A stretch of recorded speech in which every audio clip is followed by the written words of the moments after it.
Hey buddies, welcome to the video. इस video में हम डिस्कस करने वाले हैं mathematical expression for Bohr's nth और atomic orbit radius and velocity के बारे में। वैसे तो ये कॉम्पिटिटिव लेवल के अगर देखें तो इतना कॉम्पिटिटिव क्या बोर्ड लेवल पे भी इतना ज़्यादा इंपॉर्टेंट नहीं होता कि इसकी डेरिवेशन की ये आता कैसे, बट ये है कि जो एक्सप्रेशन हमारे पास एक्सप्रेशन आता है, जो फॉर्मूला आता है, वो हमारे कॉम्पिटिटिव लेवल पे तो बहुत ज़्यादा इंपॉर्टेंट है ही, और इनफैक्ट बोर्ड लेवल पे भी काफ़ी ज़्यादा इंपॉर्टेंट है। तो हम इस वीडियो में यही देखने वाले हैं कि जो फॉर्मूला आता है हमारे पास फाइनली रेडियस का और वेलोसिटी का, ये आता कैसे, इसकी डेरिवेशन। ठीक है, जो कुछ वेरिएबल्स यूज़ होने वाले हैं वो यहाँ पर लिख दिए गए हैं।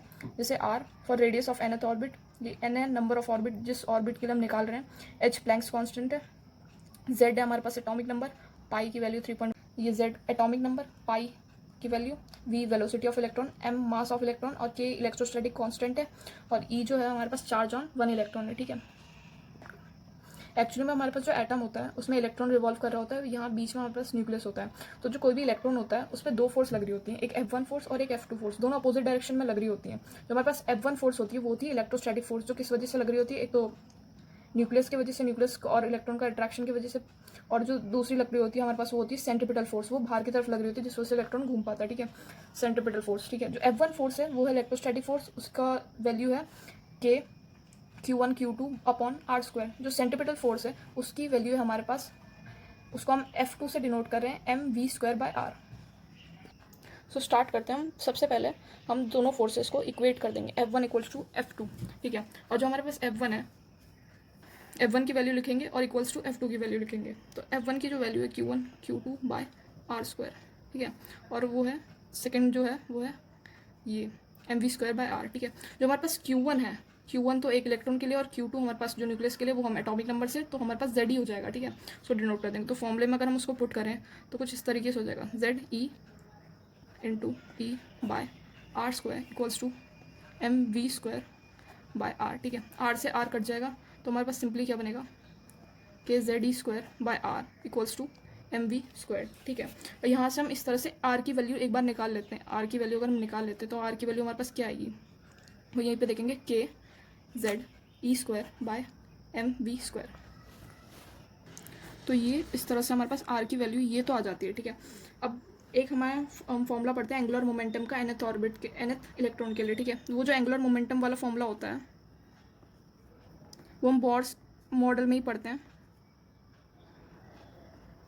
वो हमारे पास क्या होता है, mvr इक्वल्स टू NH/2π। ठीक है, अगर वहाँ से हम v की वैल्यू निकालें और इस फॉर्मूले में पुट कर ले तो हमारे पास परफेक्ट r की वैल्यू आ जाएगी, जिसमें n भी होगा h भी होगा। ठीक है, तो उसको निकालने के लिए हम कुछ इस तरीके से करेंगे कि v की वैल्यू निकालनी है, v निकालेंगे और उस फॉर्मूले में जो ऊपर वाला फॉर्मूला है हमारे पास, ये जो फर्स्ट आया है, इसमें हम पुट कर देंगे। तो जो v की वैल्यू आती है वो हमारे पास आती है NH/2πmr। ठीक है, ये v की वैल्यू आ गई है। अगर हम इसको, ये जो v की वैल्यू आई है इससे हम पुट कर देते हैं। ठीक है, v की जो वैल्यू हमारे पास आई है वो है NH/2πmr और यहाँ उसका होल स्क्वायर। ठीक है, अब देखें तो आगे हमारे पास होगा क्या, ये ऊपर चला, ये जो नीचे की वैल्यूज है वो ऊपर चली जाएंगी, KZE², ये जो 2π है ऊपर जाके 4πr² हो जाएगा। ठीक है, π², फिर m का स्क्वायर हो जाएगा और ऊपर r का भी स्क्वायर हो जाएगा। ठीक है, और यहाँ नीचे हमारे पास बचेगा n² h², m से m कट जाएगा। ठीक है, और यहाँ r से r भी कट जाएगा। तो अब जो हमारे पास r की वैल्यू आएगी ये सबको सॉल्व करने के बाद, वो हमारे पास आ जाएगी इधर। अगर हम n को उधर ले जाएंगे, h को उधर ले जाएंगे और सब ये टर्म्स को नीचे ले जाएंगे, तो हमारे पास जो वैल्यू आएगी वो आएगी n² h² upon m KZE² upon e side में 4π²। ठीक है, अब यहाँ पर जो रेडियस का हमारे पास ये मेन फॉर्मूला आ जाता है। ठीक है, अब अगर हम यहाँ पे सारी वैल्यूज पुट कर देते हैं, जैसे h की वैल्यू, पाई की वैल्यू और मास ऑफ इलेक्ट्रॉन की वैल्यू, k की कांस्टेंट की वैल्यू और इलेक्ट्रॉन के चार्ज की वैल्यू, तो हमारे पास जो फॉर्मूला आ जाता है वो हमारे पास आता है 0.529 n²/z एंगस्ट्रॉम। ठीक है, यही फॉर्मूले को हम यूज़ करने वाले हैं अपने आगे जितने भी हमें ऑर्बिट, nth ऑर्बिट का रेडियस निकालना होगा। तभी यहाँ पे n क्या है हमारे पास, जो ऑर्बिट है नंबर, किस ऑर्बिट के लिए हम निकाल रहे हैं, और z है हमारे पास एटॉमिक नंबर। ठीक है, अब ये एंगस्ट्रॉन्ग एक यूनिट होती है। ठीक है, एंगस्ट्रॉन्ग का अगर हम मीटर में कन्वर्ट करें तो वो हमारे पास होता है conversion 1 angstrom equals to 1 × 10⁻⁻10 metre. ठीक है, ये हमारे पास कन्वर्जन है।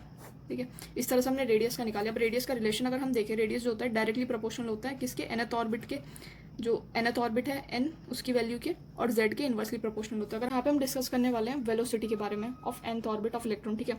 अब यहाँ पे वेलोसिटी के लिए हम पहले एक चीज़ जो फॉर्मूला यूज़ करेंगे वो हम यूज़ करेंगे तो इसका एंगुलर मोमेंटम वाला, जो बोर एंगुलर मोमेंटम हमने निकाला था तब आया था फॉर्मूला, वो हमारे पास क्या होता है mvr इक्वल्स टू NH/2π, ठीक है। अब यहाँ से हम v की वैल्यू निकाल लेंगे, तो v की वैल्यू क्या आएगी NH/2π mr, ठीक है।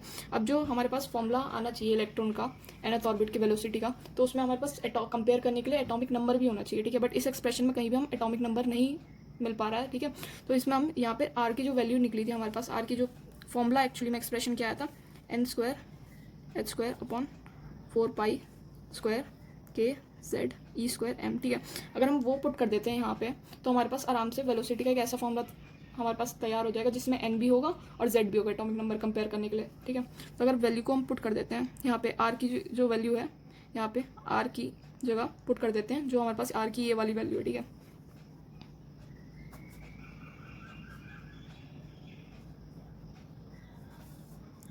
अब ये जो नीचे वाली टर्म्स हैं वो ऊपर चली जाएंगी, ठीक है। ये जो, चलो मैं करके ही बता देता हूँ, ठीक है। ये नीचे है तो ये ऊपर चली जाएंगी, तो हमारे पास क्या बचेगा NH/4π² kZe²m/2πm n² h², ठीक है। अब यहाँ से कुछ टर्म्स अपने आप कैंसिल हो जाएंगे, जैसे m से कट जाएगा, ठीक है। यहाँ एक n से कट जाएगा, एक h से कट जाएगा, यहाँ 2π, यहाँ 4 से कट जाएगा, यहाँ 2 बचेगा, एक पाई से कट जाएगा। तो वेलोसिटी का जो हमारे पास एक्सप्रेशन फाइनली तैयार हो जाएगा वो होगा हमारे पास kZe² अपॉन, यहाँ पे एक पाई भी होगा 2π अपॉन NH, ठीक है। ये हमारे पास फॉर्मूला तैयार हो जाता है फाइनली, जो वेलोसिटी का फॉर्मूला आता है, ठीक है। फॉर्मूले में देखें तो हमारे पास जो k है वो भी कांस्टेंट है, ठीक है। चार्ज ऑन इलेक्ट्रॉन ये भी कांस्टेंट है 2, और ये पाई ये भी कांस्टेंट है। जो वेरिएबल टर्म है वो हमारे पास है सिर्फ z और n, ठीक है। तो कांस्टेंट की हम वैल्यू पुट कर देंगे, वैसे अगर इनको अलग निकाल लेते हैं तो kz,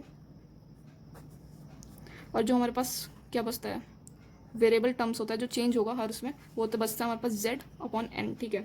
ये velocity of nth orbit of electron आ जाती है हमारे पास, ठीक है। अगर हम वैल्यूज़ को, जो कांस्टेंट की वैल्यूज़ हैं उनको पुट कर देते हैं तो हमारे पास जो फॉर्मूला फाइनली बन के तैयार होगा, जो हम कैलकुलेशन में यूज़ करेंगे, कंपेयर करने के लिए यूज़ करेंगे, वो हमारे पास होगा 2.18 × 10⁶ z/n मीटर/सेकेंड, ठीक है। ये फॉर्मूला हमारे पास तैयार हो जाएगा किसका, velocity of nth orbit of electron का, ठीक है। कंपेयर करने के लिए हम यही फॉर्मूला यूज़ करेंगे। अगर हम दो वेलोसिटीज़ को कंपेयर करना है, ठीक है, किसी इलेक्ट्रॉन की, जैसे v1 है और v2 है, तो उसका हमारे पास फॉर्मूला क्या होगा, वो हमारे पास होगा z1 × n2, मतलब जो दूसरे ऑर्बिट के लिए हैं, और नीचे हमारे पास आएगा z2/n1, ठीक है। इस तरह से ये फॉर्मूला यूज़ करके हम कंपेयर भी कर सकते हैं, क्योंकि कांस्टेंट है तो जब हम रेशियो लेंगे तो कांस्टेंट तो आपस में दोनों का कट जाएगा, और ये इस तरह से हम रेडियस की वैल्यू और जो वेलोसिटी है वो दोनों का एक्सप्रेशन हमने निकाल लिया है। और ये जो जितना भी कैलकुलेशन हमने किया इसकी PDF आपको डिस्क्रिप्शन में मिल जाएगी। अगर आपको वीडियो अच्छी लगी हो तो वीडियो को लाइक करें, चैनल को सब्सक्राइब करें और